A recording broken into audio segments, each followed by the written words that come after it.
জেলার প্রথম শ্রেণীর পৌরসভা শিবচর। বিগত বছরগুলোতে পৌরসভার বিভিন্ন এলাকার উন্নয়ন হলেও ৪ নং ওয়ার্ডের ১.৫ শতাধিক পরিবারের চলাচলের জন্য কোনো রাস্তা নেই। ১৫ বছর আগে এলাকার মানুষের চলাচলের জন্য প্রায় ৫০০ ফুট পায়ে হাঁটার একটি পথ তৈরি করে তৎকালীন পৌর কর্তৃপক্ষ।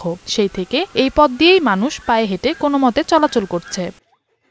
রাস্তাটি সরু হওয়ায় এখানে বসবাসকারীরা চরম ভোগান্তি পোহান। বর্ষা মৌসুমের পুরো সময় পায়ে হাঁটার পথটি পানি ও কাদায় নিমজ্জিত থাকে। ফলে কোমলমতি শিক্ষার্থী সহ সকল মানুষকেই কাদা পানি মারিয়েই স্কুল, অফিস, ব্যবসা প্রতিষ্ঠানে প্রতিনিয়ত যেতে হয়। এলাকাবাসী একটি রাস্তার জন্য বারবার পৌরসভায় মৌখিক ও লিখিত আবেদন করেও রাস্তাটি নির্মাণের কোনো উদ্যোগ নেওয়া হয়নি। প্রতিদিন সকালবেলায় দিক দিয়ে যাওয়া আসা করি, আমাদের স্কুলে যেতে অনেক সমস্যা হয়, কারণ আমাদের অনেক কাদা পানি হলে এক মাজা পানি হয়ে যায়, মাঝে মধ্যে স্কুলেও যেতে পারি না। এখানে খুবই একটা গাড়ি, ভ্যান গাড়ি আসবে, অটো আসবে, আসার মতো কোনো পরিস্থিতি নেই। দ্রুত আমাদের রাস্তাটা সংস্কার করে দেন বা একটু পাকার ব্যবস্থা করে দেন, আমরা খুবই উপকৃত হব।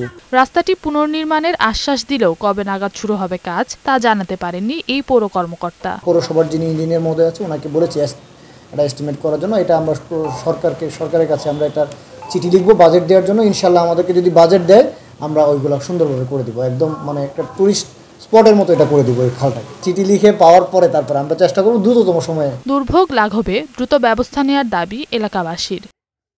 নওশীন জান্নাত, বৈশাখী সংবাদ।